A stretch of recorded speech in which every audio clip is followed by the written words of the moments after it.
Okay, I have a wonderful guest today on InventRight TV. I have Judy Edwards. She's part of the team that created the Squatty Potty, and she's going to share all the details of how they launched that product.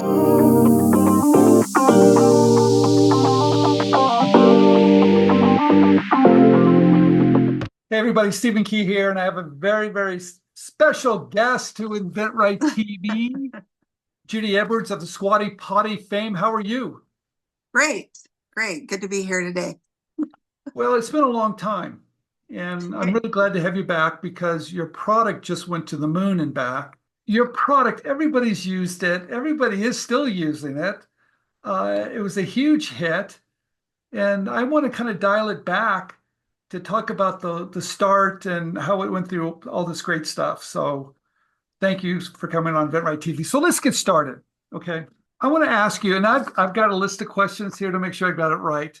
Can you tell me the story behind the Squatty Potty? And was it your idea? How did you come up with it? Sure, sure. Well, my whole life I've had issues with constipation. The whole world knows that, so I can talk about it. Yeah, it might be TMI, but it's That's life. good. And I went to a colon hydrotherapist to see, just what I could maybe do. I tried a lot of different things. It was a lifelong problem. Okay. And I had bought a new home and taller toilets, and it just made the problem worse. And I didn't realize why. But when she told me that I should never go to the bathroom without putting my knees above my waist, Oh, okay. and I was approaching 60, and thought that I've never heard of that before. And so I immediately went home and typed in toilet stool on the computer. There was no such thing as a toilet stool. Okay. Nothing. So all there was just stools, and I had been using a little stool, but it was just in the way. And one day, me and Bobby and my son and my husband was talking about it around the kitchen table. And my son said, Mom, I've heard about this squatting idea.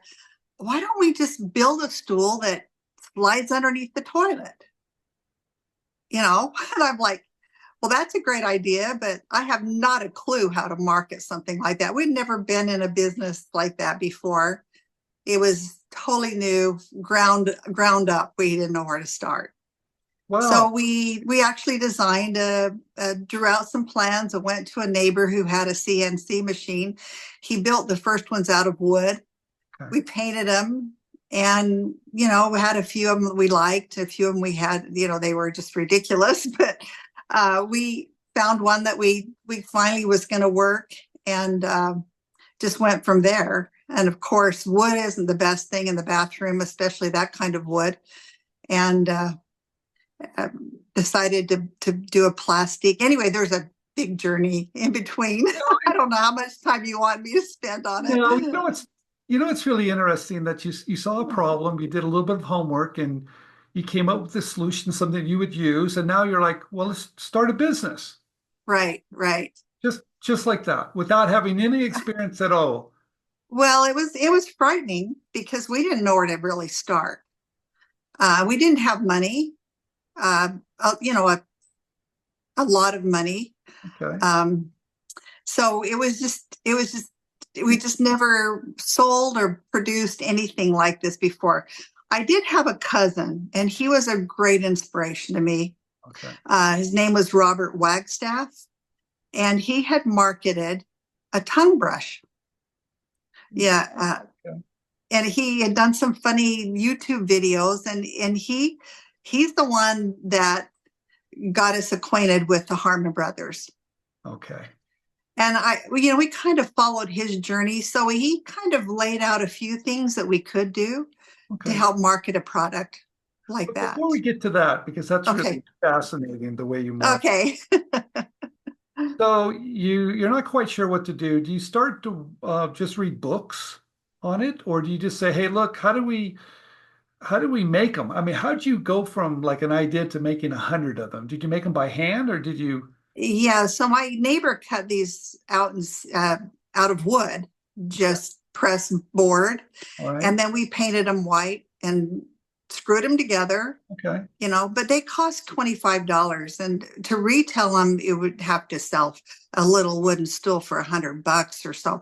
And we just knew that that was not going to work. And then the wood was not good in the bathroom. You had to wash it, and, painted white surface does not do well. Okay. And so we knew that wouldn't work. But take it back even further. We made 20 of them, and I give them out for Christmas in 2010 as Christmas gifts. Love it. And we wanted to know if it was something it was really going to help people. I knew it really helped me. My son had tried it, and he says, "Mom, this is fantastic." There are a lot of people with issues, IBS, lots of issues. And this is really going to help. And that's what kind of made us go forward, is because we knew it was going to help people. Okay. So we sent those out, and 2 weeks later, I started getting rave reviews from the family. They thought we were nuts, but rave reviews. My husband's sister said she'd have had hemorrhoids her whole life, and her hemorrhoids were getting better. And I mean, just everybody raved about it and loved it. And I knew then that we probably had a product, even though it was very difficult to talk about, it could really help a lot of people. So that kept you motivated. That kept us motivated. All right. Mm-hmm. But how do you go from building a few and giving them as gifts to actually be in the manufacturing business? Well, the first thing I knew we needed to do, number one, you have to patent your product. Oh. You've got an idea, okay, and you want to patent it. But the thing that really saved us was the trademark. Well, let's talk about this for a minute. Yeah. What do you know about patenting a product? Have you done it before? No, never. I couldn't afford a patent attorney. So I got online. And of course, that's where I found a Kevin Prince. He was fantastic to help me. I knew nothing. He recommended, different patents. He said, well, you really only have a design patent because you can't really patent a stool. Okay. I mean, it's true. There's just things you can protect and things you can't. And Kevin Prince, quick patents. He's very good at design patents. He kind of specializes in that a little bit too. Yeah, yeah.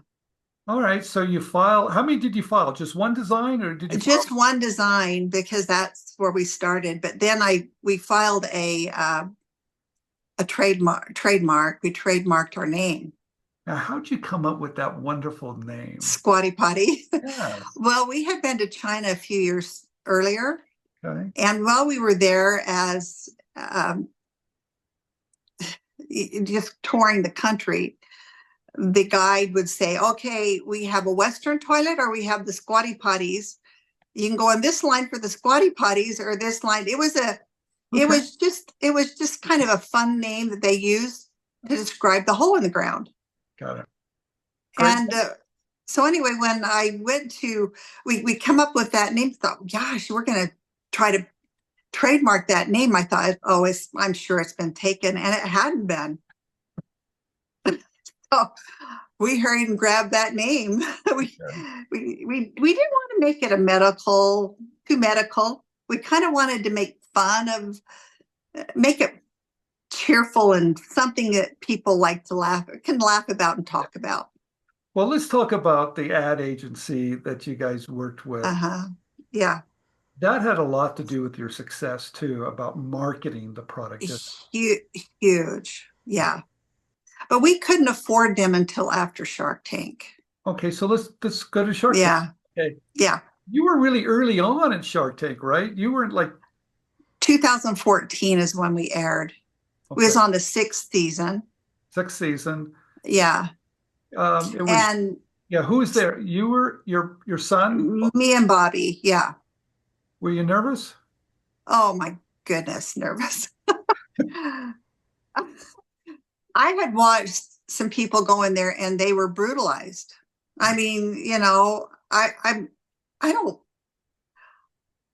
I'm not really good at being in front of people and explaining things. Okay. So I was very reserved, but I knew by then we had already sold our first year. We hit the market in 2012. We sold $1 million worth of product. Wait a minute. Were you making So it by hand still, or you no, okay. So the first year in 2012, we realized this wooden stool is not going to do well. not going to work? So I reached out to some, we couldn't afford, to make it in the United States at the time. The molds were extremely expensive. Okay. They wanted like 60,000. I found a company in China that would make it pretty cheap. Okay. I sent them a wooden stool, and they are the ones that come up with the original design. Nice. I says, make a plastic stool that looks like this, the same dimensions, everything, Okay. just have it be plastic. And how You, did you find this company? I got on Alibaba, started trying to communicate with them. That was not easy because they didn't get it. They didn't get the design. They didn't get it. They already squat there. They didn't get that we wanted a stool. So then I had to reach out to a lady in Canada that knew how to speak Chinese. Okay. And she had already worked with a lot of companies. Okay. And she was my mentor, or the one that was between me, and she explained it to everybody. Oh, very good. Wonderful. So they probably did some CAD drawings. They probably sent you a prototype They and did. Uh-huh. like, hey, how many changes did you make to the prototype? Was it right the first time or did you make changes? Actually, it was spot on the first time on that first plastic stool. Someone's always watching after you, huh? Somebody is watching after us. Every door that could opened for us. It was just a really a miracle in our life. We were 60 at the time. We didn't have a home paid for. We were wondering what we were going to do because my husband had always been self-employed. At the time we had it was a concrete coatings business, and we had sold that to our son because we were both getting too old to work the business. Okay. And we thought, well, what are we going to do? We had we'd been self-employed our whole life, so we had no savings. Okay. So you're My on a mother, you're my on a mother budget. lived next door, and she had given us her home, and we took a second mortgage out on her home to Okay. get Squatty Potty off the ground. And that was really a huge risk at 60 years old. Yeah, that is for a lot of people that is a big risk. Yeah, it was How, huge. how nervous were you? Very, but we both felt very inspired that this was going to be, that we had something driving us, all of us. I don't, if you believe in a higher power, whatever, Well, someone's looking somebody down. was They're watching taking care out of for you. us. Yes, Well, tell yes, me and we this, knew it. how many was the first order? Did you order 1,000 or 10,000? We ordered 2,000 Okay. stools. And at the time we were in our garage, and we thought, okay, we can't do this in our garage because it was against our HOA rules to even have the UPS truck at our house every day. So anyway, we rented a little warehouse. Okay. And put them in there, and we sat there, and here's these 2,000 stools in this. It seemed like a monster warehouse. Okay. And we looked at each other like, what have we done? Where are we going to sell these? How are you selling them before you hit Shark Tank? So Bobby had a brilliant idea. He said, there's a lot of, I wasn't really big into internet and to influencers at the time. There was a lot of influencers on YouTube. Okay. And he reached out to health influencers on YouTube that had followings. I mean, at the time, there was no, in like Instagram and all this and that. It was just YouTube. And so he reached out to them and says, we have this product. It's really going to help. We'd like you to try it. We give it to him. Says, we want you to write about this. And if you love it, write about it. If you don't love it, write about it. You know, like we're up for anything. He was like doing this at the very beginning of this. Yes, that's what we began. That's our very beginning as we started sending stools out to people, influencers. I think you guys are geniuses. I mean, the way it all worked out. Okay. So you sold about $1 million. You get on the Shark Tank. Let's move on. You're on Shark Tank. How did you practice? Did you practice to go on Shark Tank? Oh my goodness. I couldn't even memorize my 2-minute spiel at the beginning. I had the biggest brain freeze. Hard. But I got through it. Okay. I did make a few mistakes, but it was, I have taught young women. I've taught classes at my church. I've been in front of people before. I don't like it, but I was scared to death. I thought we're going to get crucified. They're going to look at this subject matter and just think that we're nuts. But they didn't, though, did they? No.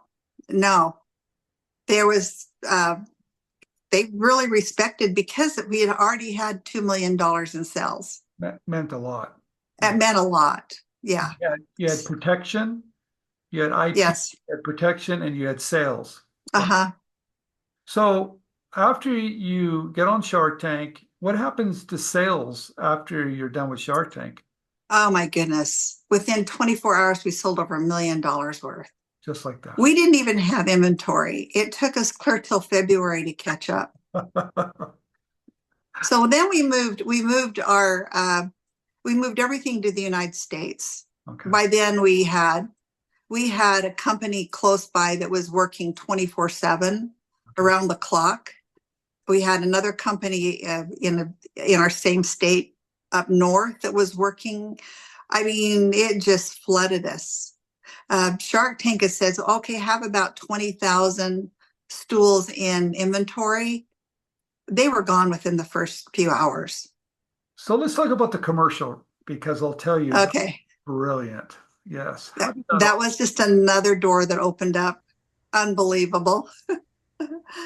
So after Shark Tank, we had the money. We had already approached these guys before, and they said, oh, it's going to be about $1 million to produce that little video and to also push it on YouTube. Wow. And we thought, there's no way. We didn't have that kind of money. But after Shark Tank, we did. We had the money that had come in. Okay. Sales were good. And we hired them to put together a funny video. And they took us up to a retreat for 2 days. And they fed us a bunch of scripts. Oh. And the one that they loved the most, and he said, this is going to be a hit, was the pooping unicorn. What did you first saw that idea? Oh my gosh, we laughed our heads off. I mean, we were just like, and I didn't know how it would. We had no idea how it would be perceived by the public. Although it was so cute and so unoffensive, really. I mean, like he said, nobody wants to see somebody pooping, but they're okay with ice cream. Some we eat. So it was true. And a cute little unicorn that poops, rainbow ice cream. It was okay. I'm sure that commercial was aired a lot. Do you have any numbers? We watched it as they released it. They said, we're releasing it. And we could see the numbers hitting it. It went viral within hours. Wow. I mean, it just exploded. And our sales, we had already told, by then we were in Bed Bath & Beyond and a few other retailers, and we were marketing on Amazon, and we had told them to double up. We feel like this is really going to increase. And we saw our sales increase 600% with that video. I loved it when I first saw it. But you have to remember, we had a product that worked. And the reviews were amazing on Amazon. So you have a product that works that a lot of people need. And it's cute and it's fun and it's okay. So we just had everything going for us. I'm going to say, what a wonderful story. And you've been so kind from the first time I met you. It's been quite a few years. And thank you so much for sharing such a wonderful story and how it all kind of came about. Well, yeah, it's a good story. It gives people hope to think. I know there are a lot of people out there really struggling to produce a product and to get it on the market. And there's so many good products. Yeah. And how many great products fail? It's like you see that. You see people and work with people all the time. What you do is remarkable, by the way, Stephen, helping these people know where to go and what to do. I've given your name out to quite a few people that contact me. Thank you so much. I think it's a remarkable story, but I think if you look back, you had a product that worked. Yeah, we did. And you were smart. I mean, you did some really smart things along the way. But it is nerve-wracking. It is daring. It's scary. It's all those things. But it is.